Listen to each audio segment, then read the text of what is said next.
நாகலிங்கம், நாகலிங்க பூ. இதுதாங்க நாகலிங்க மரம். பாருங்க நாகலிங்க பூ எவ்வளோ பூ பூத்துருக்குன்னு பாருங்கள். நாகலிங்க காயை பார்த்துருக்கீங்களா?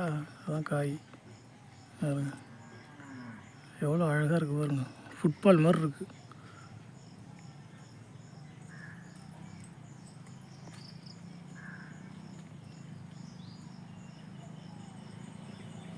இதுதாங்க நாகலிங்க பூ.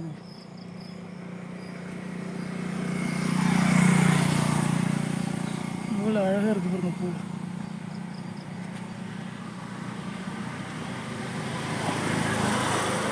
அடி வரைக்கும் இருக்கு.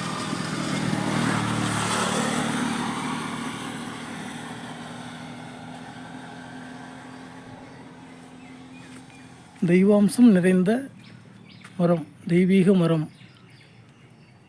இந்த நாகலிங்க மரம். இந்த பூக்களை பார்க்குறதே ரொம்ப அபூர்வமானது.